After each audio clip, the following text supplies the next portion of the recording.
Hello, and welcome back to Petroma Therapy. The bell is going to be not too loud today.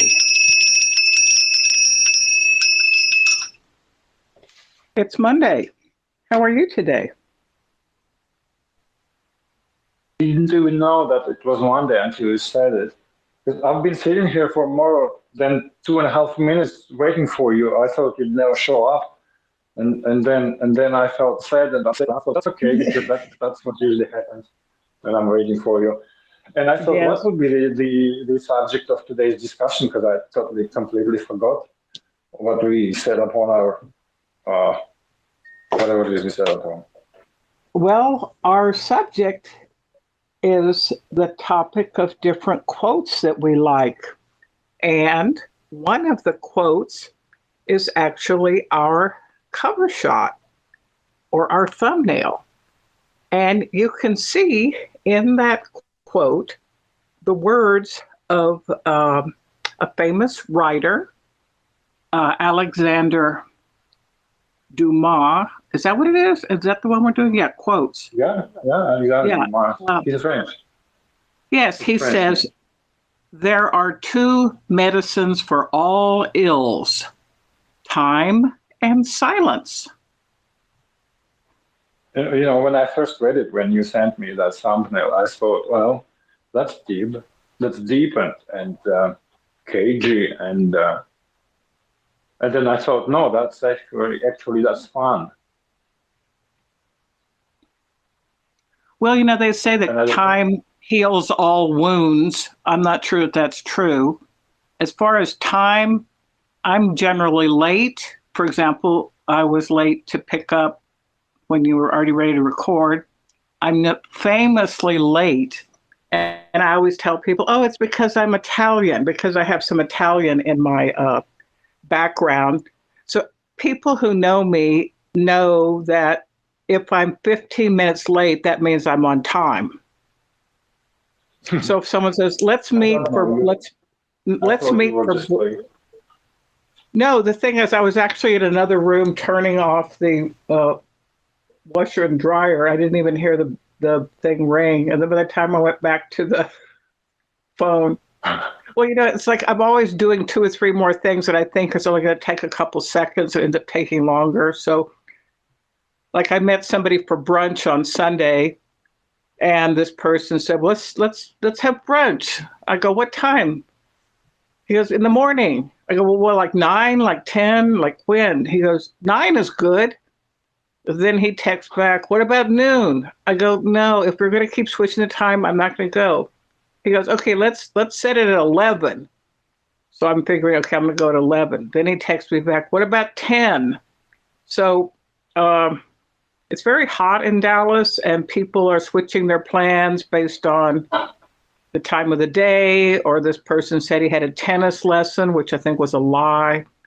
But anyhow, he said, let's meet at 10. So I was making my way over there, and I was only, I don't know, about 10 minutes late. So I felt that I was on time. Thanks for sharing. Because can I get Please. to read the quote I like? Because you read yours, now I should. Let's hear it. Tell you about my quote. Yeah, I have a few, but one I like because it's sort of funny is Norman Wisdom. I don't know who's Norman Wisdom. Maybe it's just maybe it's not even human. But the quote goes like this: as you get older, as I get older, 3 things happen. The first is your memory goes, and I can't remember the other 2. Isn't that funny? No, that's great. The first thing covers for the other 2. No, let's let that sink in a second. So, okay, as you get older, there are 3 things. Read it again. Say it again. 3 things happen. Yeah, as you get older, 3 things happen. Are you trying to write it down or something? No, I'm just trying to remember it. Yeah. The first is your memory goes. It doesn't say where it goes, but I understand it goes away.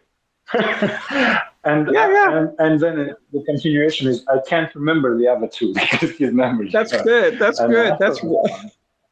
No, Tell that's me about really your next quote. okay. Well, What that's you have in good. front of you. Well, what I was thinking was a little bit more on that Dumas quote that there are two things that solve most problems: time and silence. So there is an expression that silence is golden. I don't know why. I kind of like to talk, and I kind of talk a lot. So, in terms of if I took that Alexander Dumas quote about time and silence, I don't think I'd be doing very well because I'm late and then I talk a lot. And actually, we have a couple of subscribers I didn't even know were subscribing. And one of the subscribers was commenting just in kind of on the phone to me that he really is enjoying listening to the Petroma Therapy episodes. He is a family member, but he said that the Russian guy is really interesting, but you talk about me. He said, but you talk too much. I go, what do you mean I talk too much? And he said, then he said something else that I thought was really funny, which was kind of a quote. He goes, so y'all are like in therapy. He goes, which one of you is the therapist? You both sound kind of messed up. I thought that was the ideal therapy. Like, yeah, no, I said, well, sometimes, he gives me advice and sometimes I give him advice and sometimes we're both kind of baffled, but he laughed and he was saying that it was really such a charming and interesting channel. And it was so strange because I don't think of myself as charming and interesting. Do you think of yourself as charming and interesting? Hell no. Hey, I thought you were going to read another quote, but you went back to the Dumas thing and expand on it like there is no tomorrow. Do you have anything else besides that? Excuse me, are you not loving everything that I'm doing? Okay, here's my second quote. Yeah, no, It's by Ralph. I wonder if you have another quote. Of course I have another quote. Go read it. Okay, you go read it. Now, Ralph Waldo Emerson. Just a minute. Ralph Waldo Emerson is a 19th century American transcendentalist who lived around the same time of Thoreau.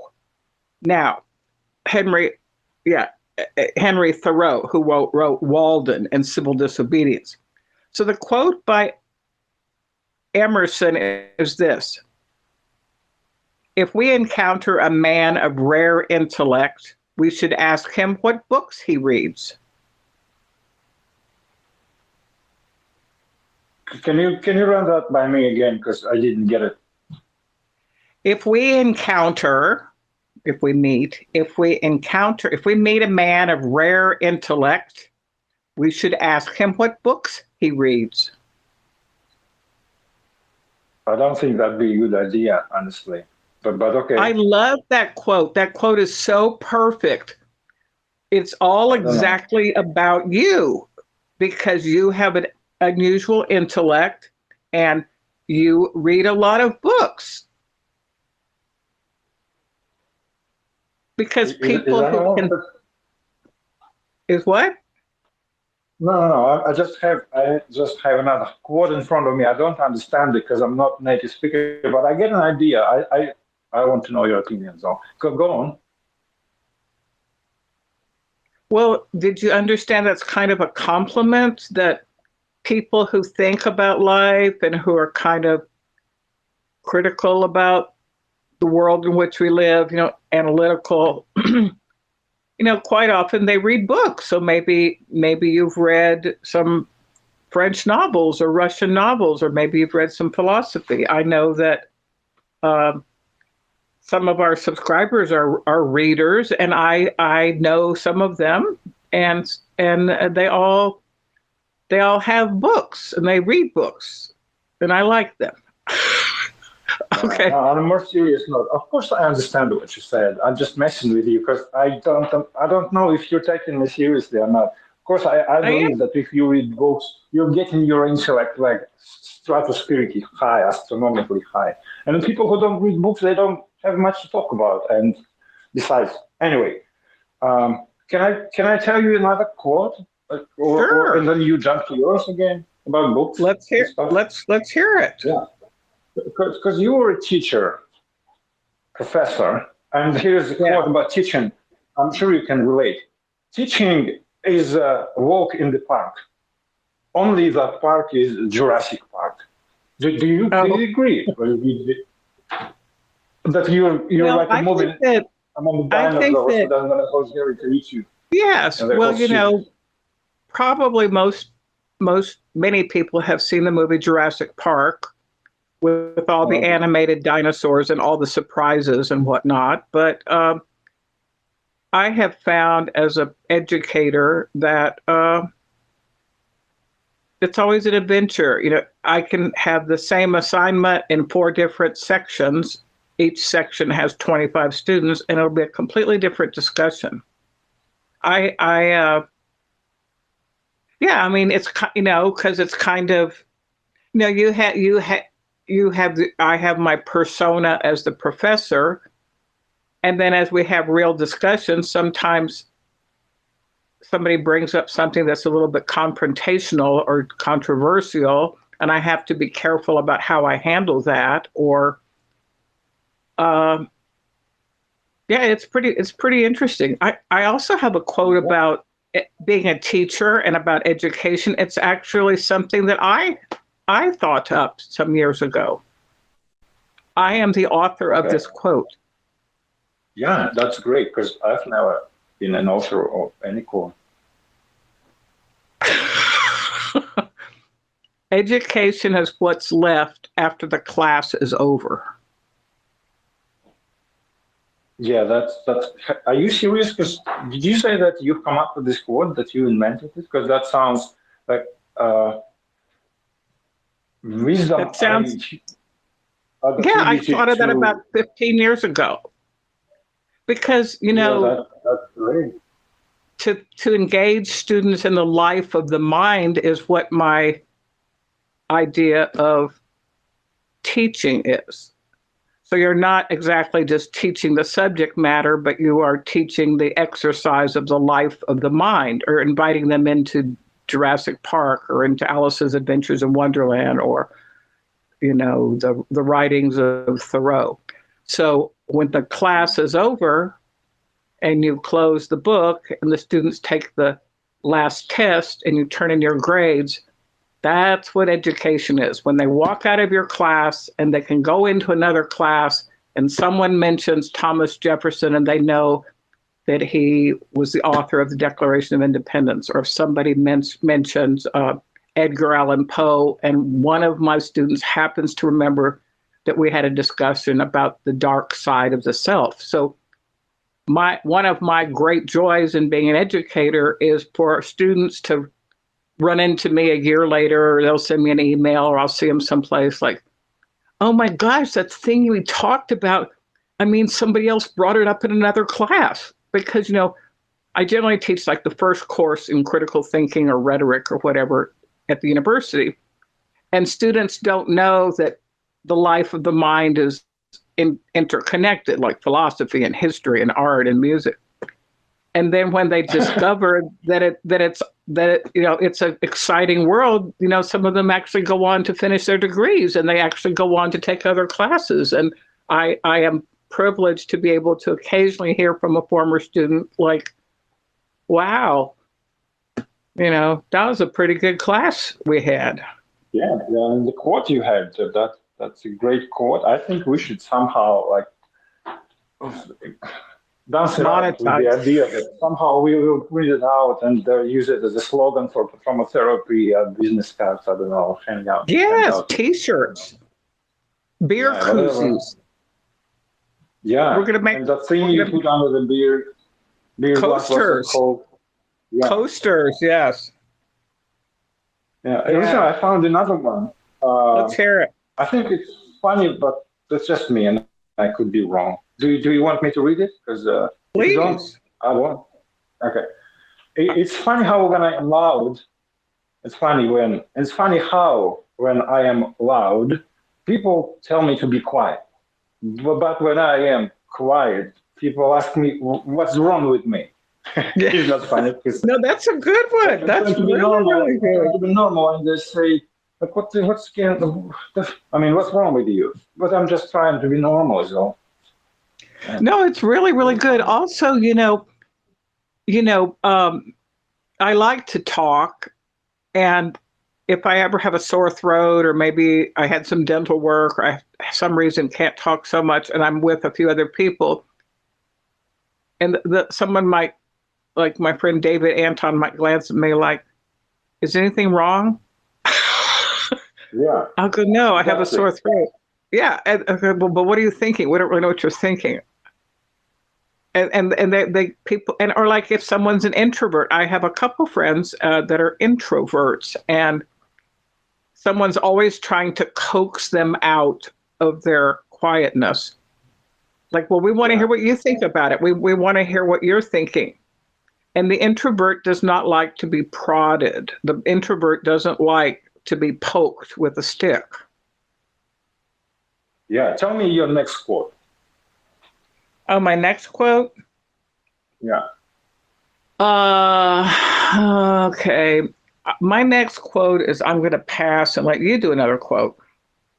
Okay, there's one I don't understand really. It says, whenever a thing is done for the first time, it releases a little demon. Well, I mean, like, what are they against the first thing, against doing things or what? Because they say if a thing is done for the first time, it releases a little demon that has a negative connotation. Like, don't do things for the first time. People like don't do anything. I don't understand that. Who said it? How do you take it? Like, who Emily is it? Like, Dickinson? what time period is it in, or who said I it? Like, don't we need a know. little context. You don't I have know. no idea. No. Do you want me to read That's, another quote, or do you have something new in front of you now? I don't know. I have 1,000 quotes in front of me. Go Yeah, ahead. read it. Just put a finger into any and read it, and we'll discuss it. Uh, I don't know. I don't like to just. I have quotes about this. Someone invented funny quotes. They say funny quotes about death, idiots. I'm not gonna read it. I skip that, and I go to here's my week Let's hear it. is basically Monday number 2, Monday number 3, Monday number 4, Friday, Saturday, free Monday. No, that's This guy good. just That's really good. I like that one. I like that one. That's a good one. That's a good one. What do you like about that one? just that he simplified his life. Probably, or maybe he just trying to say that Monday is always difficult, and he like out of say 7 days a week, he had 4 Mondays. 1, 2, 3, 4. Yeah, 4 Mondays, and maybe he wants a hug or something. I don't know, but I think it's funny. Here is It is another funny. quote about a woman. Let's hear it. About a woman. Do you want to? Do you want to hear a quote about a woman? Bring it on. Okay. The world is terrified of joyful women. Make a stand. Be one anyway. Can you relate? Because I think the guy who They're wrote it. terrified of joyful women. Yeah, that's what it says. Joyful. But they say make a stand. Be one anyway. So be joyful woman. Like it's a bad thing. I don't know. I'm not terrified of joyful women. I love them. I'm always Really, smiling and happy. Well, not always, but still. I don't really know very many joyful women. Everybody in Dallas is pretty. I'm going to just say the word bitched out. Bitched out is another American expression. Just means just kind of annoyed. It's too hot. The inflation is up. All of the men in Dallas are I found a funny one. Let's hear it. And I'm not bitching out. It says, life was much easier when Apple and BlackBerry were just fruits. The that's good. Apple and BlackBerry. Yeah. When was the BlackBerry invented? When was the BlackBerry? When did BlackBerries come out? Like in the 90s? I remember 2000, year 2000. I don't remember. I had around 2004, I think. Don't know when it was remembered. But then iPhone came out, and and it was buried. Another quote about Monday. I don't know. So many quotes about Monday. I have one. I want to share with you. I was teaching at a Catholic high school, and I was teaching a philosophy class. It was a Catholic boys and girls. I had taught art history, and I had taught English, and I taught geography, and then I taught philosophy. I taught a whole bunch of different subjects. And in the sophomore literature class, we read a couple quotes by Henry David Thoreau. And there's two parts to the story. So one of the quotes by Thoreau is, the life of men is quiet desperation. So he had been looking at some ants walking around on the ground. He was out in Walden Pond looking at some ants, and he was just thinking about the life of people in society that they're just kind of quietly going through their business, but they're like so much desperation and exasperation and frustration. So the actual quote is, "The life of men is quiet desperation." Now, a year later, this student, who was a real student at St. Pius X High School in Houston, Texas, he was in a philosophy class. So he had taken another class with me. And I had told the students for their final exam, if they could quote from memory 2 quotes that they had heard, in class, that they would get extra 5 points on their exams. So I believe that memorizing poetry and quotes and stuff is important because, my idea is that, if I ever become blind, at least I can remember some stuff because I don't have to see it. I've already memorized it. So anyhow, this one boy remembered the quote by Thoreau, and he was trying to write down, "The life of men is quiet desperation." However, what he wrote down was this. He was a basketball player, a really, really good basketball player, very tall, he could run. He wrote down, "The life of men is quiet perspiration." Yeah, I think it's fun. I know what quiet desperation is. When you talk to somebody, you could say, well, there's a quiet desperation in your voice. But quiet perspiration is funny because it's written by Yeah, and the thing is, it's also true. Like, we're all just sweating. We just get through the day. We're just like sweating it out, just trying to get here. I mean, literally, I've been sweating in Dallas because it's been over 100. It's been triple digits. And, I believe you've said before that just getting through the day, getting to lunch, just handling all your emails, doing your meetings, having HR come by, you're just like, yeah. And then we remember that quote about sheep that said, I'm sure you remember that. Sheep stay through the harbor, but that's not what sheep are for. The same applies to human, because we can do nothing and be safe, or we can be full of quiet or not quiet respiration and do things, risking our lives, or I don't know, whatever, do many things. Well, we've also talked, and it's interesting because both of my brothers who grew up in the same military family, we traveled the world, and my dad was military. We've already talked about that. Both of my brothers have told me separately that, we were like pirates. We went here, we went there, we stole from the rich, we gave for the poor, we lived a very rich life, and both of my brothers are very handsome and a bit of a flirt with the ladies. So they like the idea of the pirate life. But what was I going to say? There was a hole in my brain. It just fell out. Okay. Pirates. What were we just talking about? Oh, the ships. Oh, yeah. So yeah. I think that going on adventures is important, and I like to travel, and I enjoy opening up a book and wondering what's going to happen here, or reading a short story, wonder what's going to happen here. So I like an adventure. However, some adventures we go on are kind of scary because, the person is driving and they're drunk. But, there are people that drive when they're drunk. Right. I don't know. I just mean, What? approve. Bad What I mean is, people, I don't approve. no, what I'm saying, a lot of people drink. A lot of people drink and then they drive home, or maybe they're going to a dinner theater and they have a few drinks at home before they go. So the idea of drinking and driving is something that some people perhaps have experienced. But I'm saying, you know, anytime you get in a car, it's kind of a scary adventure because even if you're sober, you don't know what the cars are doing around you. Have you ever thought about all the cars around you and all the lives that they have and all the insane stuff they're dealing with?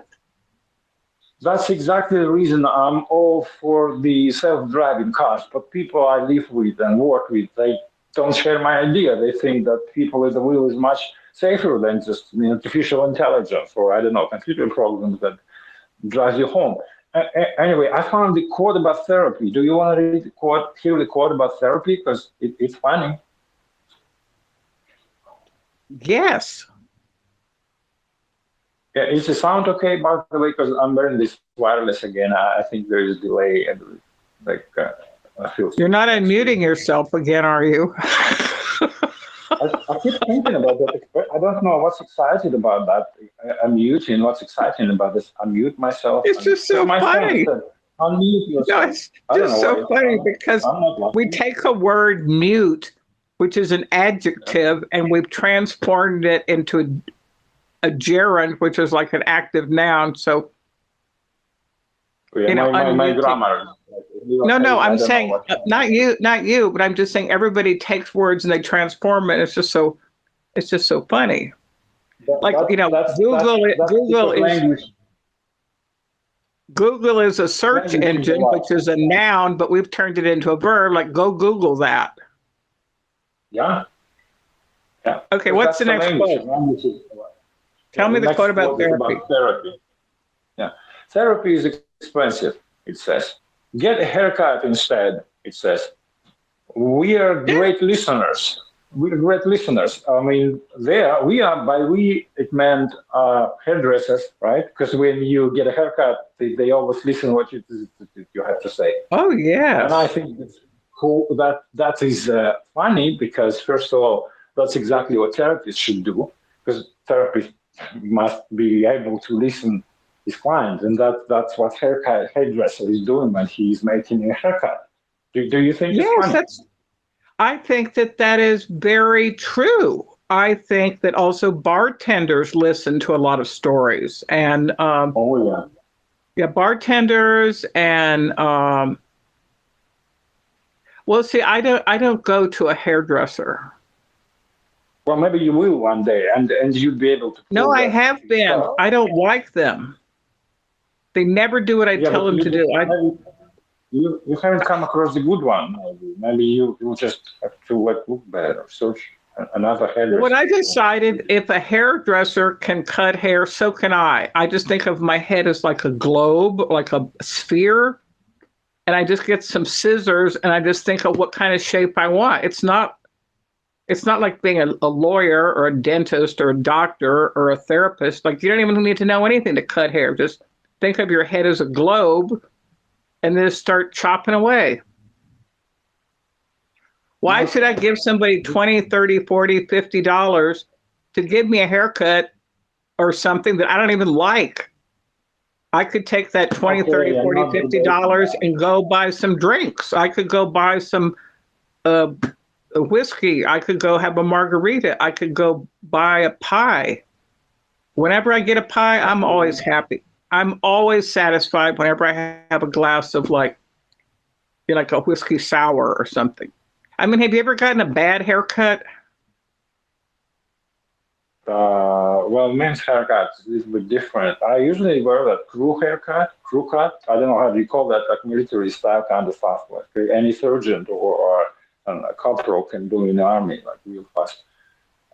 So I'm not bitching out about my haircut, and I've never had a bad one. What about your right after COVID? Remember, there was all these rules: don't touch your face, no one could get haircuts. Oh yeah, that one. Yeah. That one. When we started this channel, you were saying that you were right around when we started this channel a couple of years ago. You were saying like you were pretty excited because your hair had grown into this sort of a wild man, and you were going to go try to resolve that. And do you remember Yeah, I that? remember that. Yeah, absolutely. That was a fun story because I really wanted the haircut and I didn't touch my face like for a year. I don't know. Do you have do you have any quote? Another quote? Another quote? Yeah, Yeah, because it's your turn. it is my turn. Okay, let's see. Don't be shy. Read it. Even if it's not funny, just read it if you like it. Well, I mean, the thing is, oh, wow, I like this. The thing is, I didn't write any down. Okay, here's a Well, you quote don't have by Mark Twain. He is the author of Huckleberry Finn, The Adventures of Tom Sawyer. He was a bit of a social critic. I really like Mark Twain, 19th century American. Mark Twain, who that was his pen name, his real name was Samuel Longhorn Clemens. to. Mark Twain says, the two most important days in your life are the day you are born and the day you find out why. Well, I love that one. I love that one. I read that before because when you say on day when you are born, you expect to say when you will die, but then Yeah. the day you understand why. That's deep. I don't know. I Let, loved it. Absolutely love it. now let's discuss it a tiny bit. Yeah, I think I've already told you everything there is to know about Well, can you share any of your wisdom? that. No, can you? Okay. Well, it's interesting because, we live our life, we're 5, 6, 7, 8, 9, 10, 11, 12, 13. We're eating our food and we have brothers and sisters. We grow up in a family. And then slowly, as we grow as a little human being, we discover that, well, we're different from our brothers or our sisters, or we go to school. And I just remember, I don't know, maybe I was in the 5th grade, so elementary or primary school. And at that time, they used to seat people according to height. So the short people would sit up front, average height people would sit in the middle, and the tall people would sit in the back. And like at colleges, it's free seating. Anyone can sit anywhere, pretty much. So I was in 5th grade, and also I did not have glasses yet because my mother was busy. She had 6 children. There's a lot of stuff to keep up with, a lot of teeth, a lot of classes, a lot of homework. She really didn't have time to get everybody's eyes checked because she was busy traveling all over the world. So I didn't have glasses, and I couldn't see the board really well. And I was at the back of the room. And in that 5th grade class, this was the English class. We were reading Ivanhoe by Sir Walter Scott out loud. That's the most boring novel in the world. We weren't discussing it. We weren't analyzing it. We're just reading out loud. So they would start with the front of the room, and the little short people would start reading. And then the next people, they would start reading. The teacher never corrected them, never stopped. Everybody read a few, So that was my English class. And I remember thinking, this is the worst class in the world. I know that I want to become a teacher. Maybe I was 10 or 11 years. I want to become a teacher so that people won't have to suffer what I'm living through. And that was one of my enlightenment moments. I was maybe about 11 years old, and I figured out that I was born to be a teacher. As I look back on it now, I see that actually came to be true. Did you ever have any enlightenment moments? Well, yeah, I was born into a military family, and I traveled a lot. I switched lots of school. Like every year, you get to get new school, and boys are boys. You always confront some stupids or some idiots who try to bullish you. And I thought, well, when I get old, I have my own kids. I won't move anywhere because I want them to finish only one school. That's what I did. But I can relate to your experience with Oh, with the blind, not the blind, short-sighted. What's that called? The eye with your vision. No, Eyes. yeah, when you needed glasses, and Yeah. I remember when I got the glasses, I kept thinking, my gosh, this is what the world looks like. It's so different from what I've been seeing. Like I could see, like if you sweep your hand in front of you, I can see about without, I mean, I can see everything, but I'm saying in terms of sharp focus, I can't see distance really clearly. Yeah. But I can read, I can see stuff in front of me. I mean, I'm not like real bad, but I just remember when I finally got glasses, I was just like amazed. I was in San Antonio and we were riding around in a car, and I just kept thinking, like, I can look at buildings. There's details on these buildings. Look, there's gargoyles on the top of that church. I just remember I was able to see gargoyles on churches when I got glasses. Yeah. How about you? Do you ever wear glasses? Yeah, the older I get, the more I need glasses, especially if you drive at nighttime, you drive in the car at nighttime and there's rain and there's the head-on cars, or what's it called, that in traffic, they come and blind you for you. I need glasses these days. But did then you again, did you go, or had you been rather vain and not accepting the fact that you need glasses? yeah, the second thing. Also, Hey, one of our do you know what?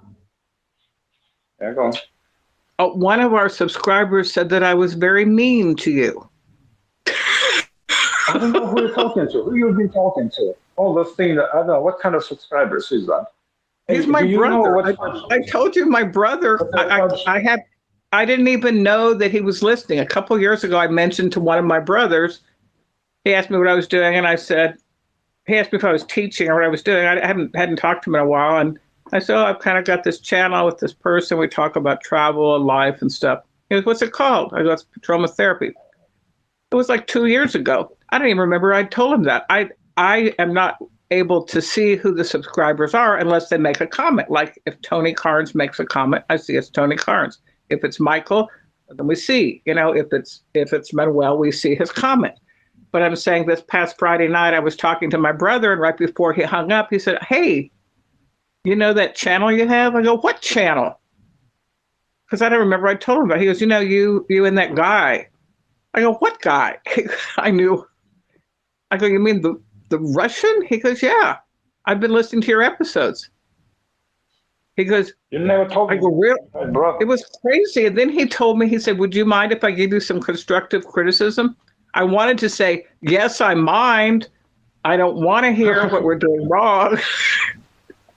But you know, he's a nice guy, and he's also very smart. He was a dean of students. He studied architecture, astrophysics. He would be a great person to interview. Since you mentioned siblings, do you want to hear a quote about family?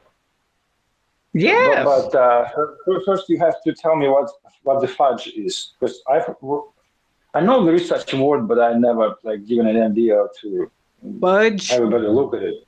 Fudge, yeah, F-U-D-G-E. What's that? Okay, fudge. let me explain the word fudge. Two different things. In cooking, it's kind of like a candy, kind of like a brownie, but there's no flour in it, and sometimes it has nuts in it, and it's a little bit difficult to make, and it tastes really, really good. And some people buy fudge around the holidays and they give it as gifts. So fudge is like a little square of chocolate that's a little bit gooey and very delicious. Now, yeah, I guess that's it. Can I read the quote now? Because I think that qualifies as no part of the quote I'm done reading. You can't read it yet. I have to tell you the secondary meaning is to fudge on something means don't lie. Don't mess around. Like, don't fudge with me. Don't fudge on the truth. No. So, the first thing. Okay, the candy. Okay, here okay. Yeah, like a family. So it says families are like fudge. That's why I asked you what the fudge is. Because families are like fudge, mostly sweet with a few nuts. I think it's funny because if you have a fudge, probably with chocolate with nuts, but when they say nuts in the family, it's a few brothers and sisters who are nuts, right? Don't you think it's funny? Yes. I like it. It is. No, your turn. Yeah. Let's Your turn. see. My turn. It's like, my turn keeps coming up quite often. Yeah, if you want to pass, just let me know. If I'm what? Yeah, I'm going to pass. Pass. Go ahead. Okay. Oh no, I got one. No, I remembered it. I think my father told me this one, but I mean, it came from somewhere. Friends you can choose, family you're born with. Yeah, that's it's it's a serious quote, right? You're not supposed to laugh about it or make jokes, right? Or wrong? Well, the thing is, friends you can choose. If you don't like the person, you can stop being their friend, or you can delete them, or you can ghost them, or you can move away.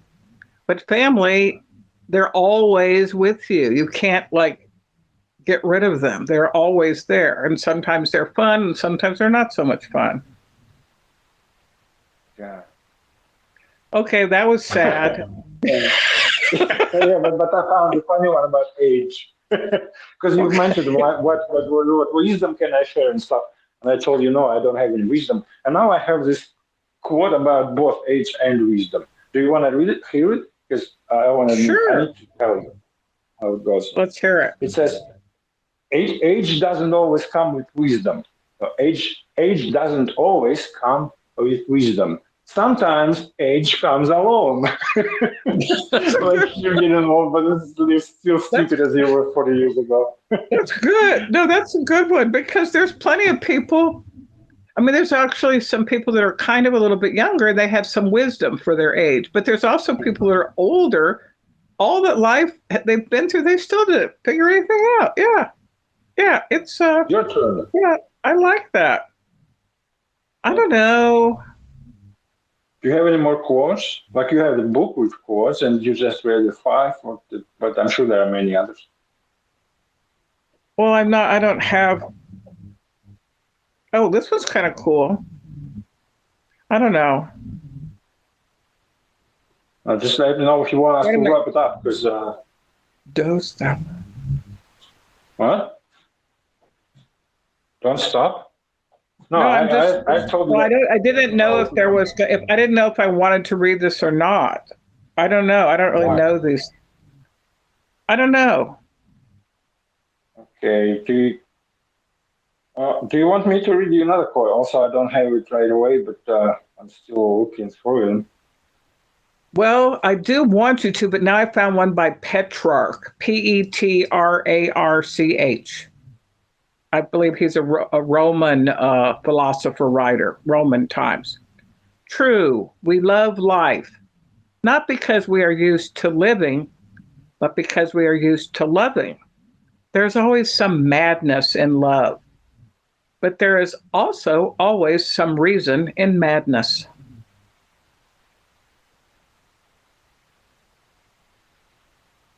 Why are you silent? Why don't you say anything? Why are you silent? Why are you silent? It's your quote. It's your.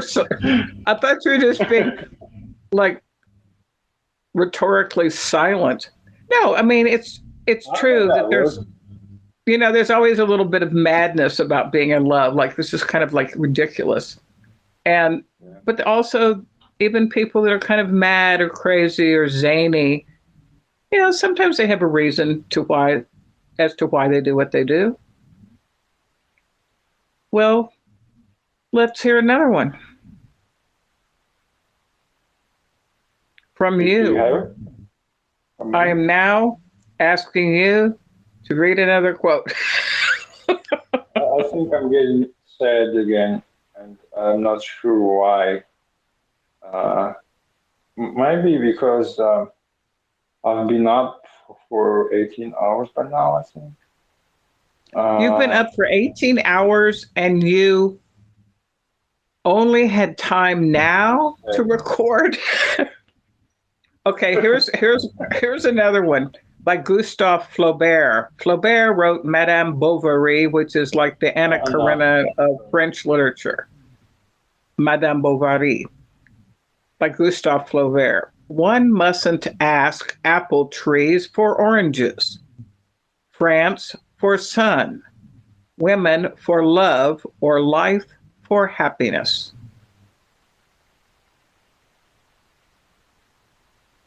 Well, I don't like it. I think it's making you have a headache. Don't ask apple trees for oranges. Don't ask France for the sun. Don't ask women for love. And don't ask life for happiness. Yeah, I like that more. Okay. Do you have that wrapping or popping bubble wrap near you? You know, they put it into like Amazon delivery sometimes. Do I have bubble wrap around me? Like I'm always supposed to have all this equipment around me?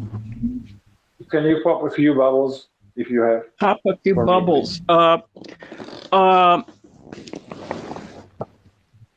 if you will read one more quote, I will get some bubble wrap.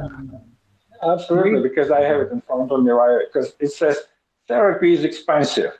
Popping bubble wrap is cheap.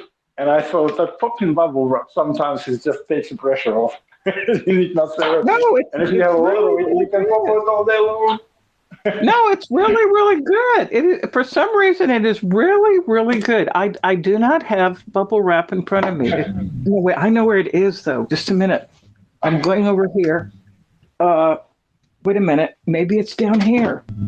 I don't know. Is that bubble wrap? I don't know. I better stop this. I'm kind of feeling a little bit crazy looking for bubble wrap. And so this brings us to the end of our episode about quotes. And I would just like to say au revoir, adios, auf Wiedersehen, and see you around the bend. Yeah, and can I also say something to finish up the episode? Sure. Because, I want to look smart. Because it says you only fail when you stop trying. So yeah, that's always all I wanted to say. You only fail when you stop trying. Whoever listens to whatever it is we're doing, never stop trying.